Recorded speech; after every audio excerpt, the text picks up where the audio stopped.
Madame la vice-présidente, chers collègues, c'est au nom du groupe des radicaux de gauche et citoyens que je tiens à vous parler d'un sujet qui nous tient particulièrement à cœur.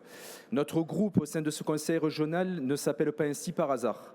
L'Occitanie en commun, c'est un commun de valeurs, un collectif d'engagement. Notre groupe est composé de 18 femmes et hommes engagés dans une démarche politique et citoyenne. Si nous sommes unis au sein de ce groupe, c'est parce que nous partageons des valeurs communes, d'humanisme, de solidarisme et une vision d'ensemble de la société possiblement équivalente. En cela, la démocratie participative est une volonté politique qui nous permet de mettre en place des outils au service de nos habitants et de nos territoires pour une meilleure efficience. Le vivre ensemble, la cohésion sociale, le partage, ce sont de vagues concepts pour certains.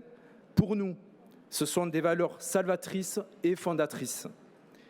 À l'ère du numérique et de l'ouverture vers le monde, quoi de plus fédérateur qu'une concertation citoyenne, un conseil régional des jeunes, un budget participatif, un site internet participatif, une assemblée des territoires, un parlement de la montagne ou un parlement de la mer.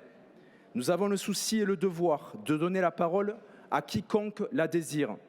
Une consultation citoyenne, quelle qu'elle soit, doit avoir l'objectif de favoriser l'émergence d'une solution potentiellement idéale et de viser le meilleur compromis.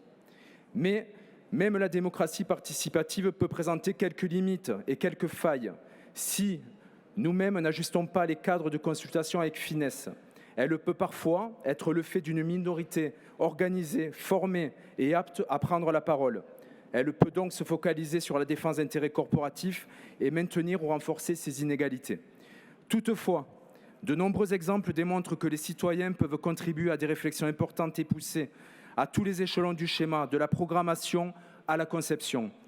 L'évolution des modes de vie dans notre société doit remettre en question le rôle des élus que nous sommes, nos interactions. Nous restons les dépositaires de la décision finale, certes, et devons maintenir un lien étroit entre citoyens, élus et techniciens. Dans ce trio, chacun comprend, partage et respecte la finalité de l'action publique et porte de l'attention aux autres groupes. C'est à ce titre, par exemple, qu'a été effectué tout le travail depuis plusieurs mois pour l'éolien flottant en mer, dont 2 concertations avaient encore eu lieu il y a peu à Canet et à Narbonne. Il est donc nécessaire d'avoir une déontologie exemplaire. La participation des citoyens à la vie publique, c'est l'esprit même de notre région, de notre République. Nous sommes des élus de proximité et nous le revendiquons. Je suis maire, comme l'a été notre présidente et comme nombreux d'entre vous l'êtes ou élus locaux. Cette prise en compte de la population est un impondérable, une nécessité.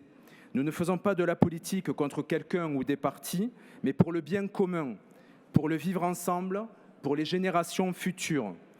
Concernant ce rapport, il constitue un facteur de cohésion sociale et de responsabilisation des concitoyens. Ce rapport est le diapason qui donne le « là ». Il est la solution contre les « oh là là » populistes, simplistes et mortifères. Il est la parade au tralala de la politique du buzz.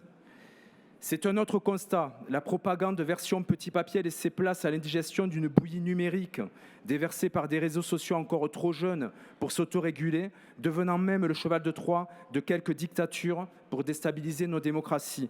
Cela engendre une baisse de la confiance envers les politiques et entraîne une diminution de la participation démocratique, citoyenne et électorale. La région citoyenne, Madame la Présidente, Madame la Vice-présidente, cela fait sens pour nous qui avons l'ambition d'être la première région à énergie positive. Notre ambition commune, c'est aussi que cette énergie positive soit intellectuelle et participative. Je vous remercie.